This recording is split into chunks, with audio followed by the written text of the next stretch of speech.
आइए आज हम महासागरीय जोन के बारे में अध्ययन करते हैं।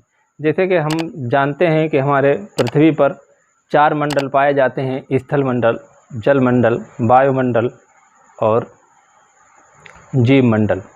तो दोस्तों, इन सभी मंडलों में अलग अलग परतें होती हैं और उन परतों के अनुसार ही इनमें घनत्व पाया जाता है। तो दोस्तों, अब हम आज देखते हैं कि महासागरीय परतें क्या होती हैं, यानी महासागर में ऊपर से और नीचे जाने पर डेप्थ में, गहराई में जैसे ही हम जाते हैं तो वहाँ पर कौन कौन सी परतें पाई जाती हैं। तो आज हम इसे देख लेते हैं। जैसे कि हमारे पृथ्वी के ऊपरी तल पर ये सागर तल होता है, यानी ये जल स्तर होता है, जल स्तर। इस जल स्तर को सागरीय तल कहते हैं। और इसमें जैसे ही हम गहराई में बढ़ते हैं तो इस गहराई में हमारी पृथ्वी पर इस गहराई का वर्गीकरण जो किया गया है वो सूर्य से आने वाले प्रकाश, यानी कि जो सन है, इससे जो प्रकाश आता है पृथ्वी की तरफ, उस प्रकाश को जल में कहाँ तक चला जाता है, यानी कितनी गहराई तक प्रकाश जाता है, उसी के अनुसार इसका हमने वर्गीकरण किया है। तो ये हमारा इस जल स्तर से लेकर और 200 किलोमीटर तक ये पहला जोन होता है।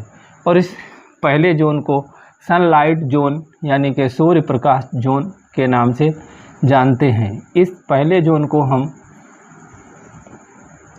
सूर्य प्रकाश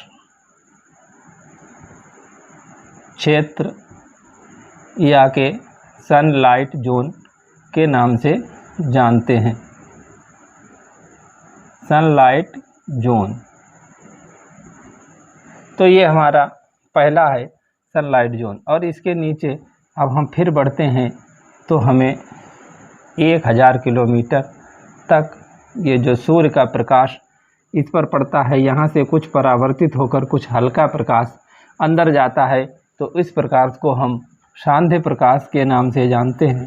सांध्य प्रकाश, यानी जैसे कि सांझ के समय सूर्य की रोशनी नहीं होती है बट कुछ थोड़ा बहुत प्रकाश हमें दिखाई देता है, तो उसी तरह इस सागरीय क्षेत्र में, यानी 200 से लेकर 1000 मीटर की गहराई तक, ये दोस्तों जो नाप है वो मीटर की गहराई में है।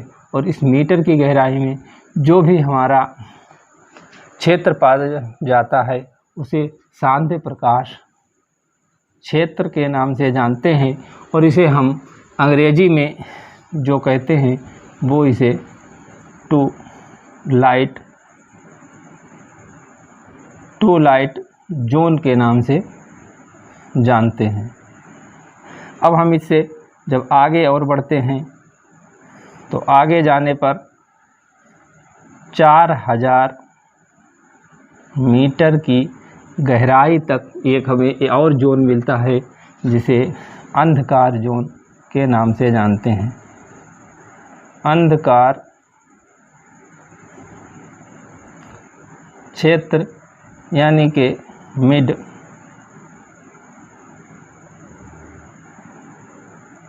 Midnight zone. और इस क्षेत्र को हम मिडनाइट जोन यानी अंधकार क्षेत्र के नाम से जानते हैं। और इससे नीचे और बढ़ते हैं, क्योंकि हमारे सागर की गहराई लगभग 11 किलोमीटर यानी 10,900 मीटर तक है, तो इससे नीचे जहाँ तक भी हम जाते हैं, जहाँ तक सागर तल है, यानी 11 किलोमीटर तक, लगभग 11 किलोमीटर तक इस गहराई क्षेत्र को हम लो मिडनाइट क्षेत्र के नाम से जानते हैं। मिडनाइट जोन, यानी कि इसे हम निचला अंधकार क्षेत्र, निचला अंधकार क्षेत्र कह सकते हैं। तो ये दोस्तों गहराई के अनुसार ये हमारा सागर तल का जो क्षेत्र है उसे हम बांट सकते हैं। यानी पहला क्षेत्र सूर्य का प्रकाश जहाँ तक चला जाता है उसे 200 किलोमीटर की गहराई तक, इस क्षेत्र को हम सूर्य प्रकाश क्षेत्र कहते हैं। और 200 से लगाकर 1000 मीटर की गहराई तक सांध्य प्रकाश टू लाइट क्षेत्र के नाम से, टू लाइट जोन के नाम से जानते हैं। और 1000 से 4000 तक मिडनाइट जोन यानी कि मध्य रात्रि जोन अंधकार क्षेत्र के नाम से जानते हैं। और अगला है 400 से नीचे लोअर मिडनाइट जोन यानी निचला मध्य रात्रि क्षेत्र के नाम से जाना जाता है। तो ये दोस्तों इनकी अलग अलग विशेषता हैं। चूँकि हमारा पहला जो नंबर 1 का है जिसे कि सनलाइट जोन के नाम से जानते हैं, सनलाइट जोन के नाम से हम इसे जानते हैं। तो इस क्षेत्र में चूँकि सूर्य का प्रकाश सीधे पड़ता है तो यहाँ पर ही सबसे ज़्यादा जैव विविधता पाई जाती है। जैव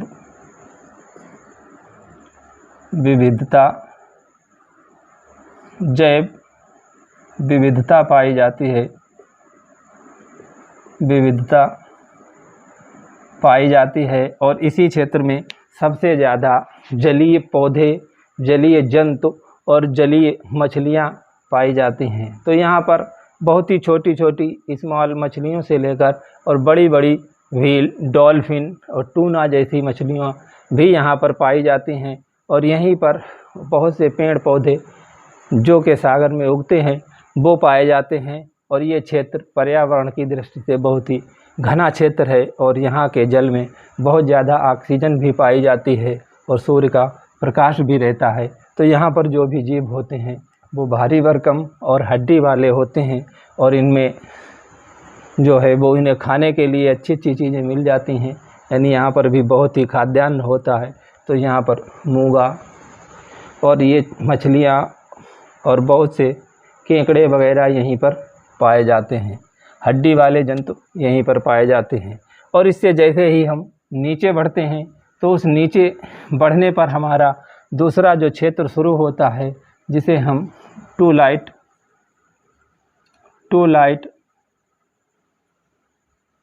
जोन के नाम से जानते हैं।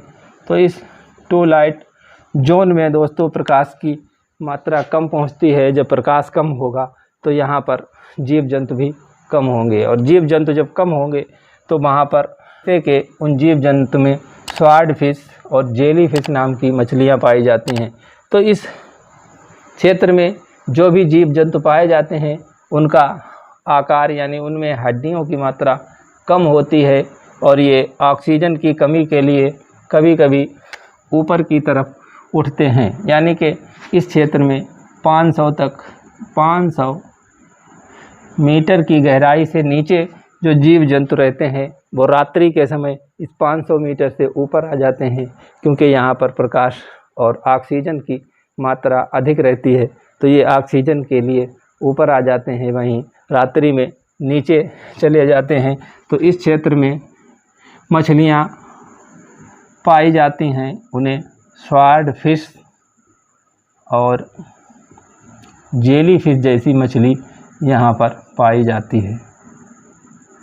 जेली फिश ये मछलियाँ यहाँ पर पाई जाती हैं क्योंकि जैसे ही प्रकाश की कमी होती है वैसे ही मछलियों में रंग की कमी होती रह जाती है और इन मछलियों का रंग बहुत ही हल्का या कि पारदर्शी जैसी ये मछलियाँ होती हैं। तो इसके नीचे जैसे ही हम बढ़ते हैं तो ये तीसरा जो अंधकार क्षेत्र आता है यानी कि मिडनाइट जोन जो आता है। इस मिडनाइट जोन में भी बहुत ही कम मछलियाँ पाई जाती हैं और इस मिडनाइट जोन का तापमान भी बहुत कम होता है। तो यहाँ पर ऐसी मछलियाँ पाई जाती हैं जो कि कम तापमान में जीवित रह सकें और बहुत ही कम तापमान में ये अपना जीवन जी सकें। तो ऐसी मछलियों में कुछ मछलियाँ हैं जो कि पाई जाती हैं। वो मछलियाँ उनके अंदर प्रकाश उत्पन्न करने की क्षमता होती है, यानी ऐसी मछलियाँ होती हैं जो कि खुद प्रकाश उत्पन्न करती हैं। तो इन मछलियों में जो हमारी वेस्ट मटेरियल और ऊपर से जो बर्फ़ वगैरह पहुंच जाता है वही ये मछलियाँ खाती हैं। और इन मछलियों में एक बहुत ही प्रसिद्ध मछली है जिसका नाम है लैटरन फिश। ये लैटरन फिश नाम की मछली यहाँ पर पाई जाती है। ये मछली स्वयं प्रकाश उत्पन्न कर लेती है, यानी ये जुगनू की तरह मछली होती है जो कि प्रकाश को उत्पन्न करती है। और इसके बाद जो नीचे का क्षेत्र आता है, ये क्षेत्र बहुत ही घनत्व का होता है, यानी इसमें जल का स्तर जो ऊपर से होता है उसका जल का दबाव बहुत ही अधिक होता है तथा जल का टेम्परेचर बहुत कम होता है। और इस क्षेत्र को लो मिड नाइट क्षेत्र के नाम से जानते हैं। और इस लो मिड नाइट क्षेत्र में बहुत ही कम जीव जंतु पाए जाते हैं, यानी यहाँ पर ही बहुत ही कम जीव जंतु पाए जाते हैं, क्योंकि यहाँ पर जीवन के लिए बहुत ही मुश्किल क्षेत्र होता है, तो इसलिए यहाँ पर जीव जंतु बहुत ही कम पाए जाते हैं। और इन्हीं जीव जंतुओं में दोस्तों कुछ जीव जंतु हैं जिनकी आँखें नहीं होती हैं, यानी कि ये अंधकार के क्षेत्र में होता है, तो यहाँ पर जीव जंतु जो होते हैं उनकी आँखें नहीं होती हैं और रंग भी नहीं होता है। ये जीव जंतु पूर्णतया पारदर्शी होते हैं। तो इन जीव जंतु में जैसे एक होता है हमारा बास्केट फिश और दूसरा स्विमिंग सी कुकुम्बर, यानी स्विमिंग सी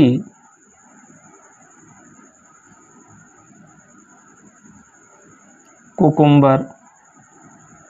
और इसी प्रकार का एक और जीव जंतु पाया जाता है जिसे कि सी पिग के नाम से जानते हैं। तो ये जंतु पृथ्वी के बहुत ही नीचे जल में पाए जाते हैं और ये 4000 मीटर से नीचे होते हैं। और ये जीव जंतु ऐसे होते हैं जो बिल्कुल पारदर्शी होते हैं। और इन पारदर्शी जीव जंतुओं में प्रेशर सहने की बहुत क्षमता होती है, क्योंकि वाटर ऊपर से जो भी वाटर का प्रेशर पड़ता है वो ये सह लेते हैं। और इनमें आँखें नहीं होती हैं। और ये जीव जंतु यदि किसी तरह या कभी किसी हलचल से ऊपरी क्षेत्र में आ जाएं तो ये ऊपर आते ही ये मर जाते हैं, क्योंकि ये ऊपर का इनके जो बॉडी ऐसी बनी हुई होती है जो कि प्रेशर सह लेती है। और जैसे ही ऊपर आते हैं तो इन्हें प्रेशर अगर कम होता है तो उस कम प्रेशर की वजह से इनका जो नसें होती हैं वो फट जाती हैं और इनका शरीर विखंडित हो जाता है और ये मर जाते हैं। ऊपर आने पर इनके शरीर में जब दबाव नहीं रहता है तो ये मृत्यु को प्राप्त हो जाते हैं। तो दोस्तों ये हमारे सागर के अंदर पाए जाने वाले कुछ परतों के बारे में हमने जाना। और हमें कई बार ये यूपीएससी की परीक्षाओं में और अन्य पीजीटी टीजीटी की परीक्षाओं में ये प्रकाश कहाँ तक पहुँचता है ये हमें पूछ दिया जाता है, और सागर में प्रकाश पहुँचता है और कहाँ तक पहुँचता है और कहाँ तक ये रिफ्लेक्टेड होता है इस बारे में पूछ दिया जाता है। तो दोस्तों हमें याद रखना है कि सागर तल से लेकर 200 मीटर तक सूर्य का प्रकाश पहुँचता है और 200 से लेकर 1000 मीटर तक इसका जो है परावर्तित प्रकाश पहुँचता है और 1000 मीटर से लेकर नीचे प्रकाश नहीं पहुँचता है, जिसे कि अंधकार क्षेत्र यानी कि मिडनाइट क्षेत्र कहते हैं। तो दोस्तों आज के लिए इतना ही, मिलते हैं अगले वीडियो में एक नई जानकारी के साथ। तब तक के लिए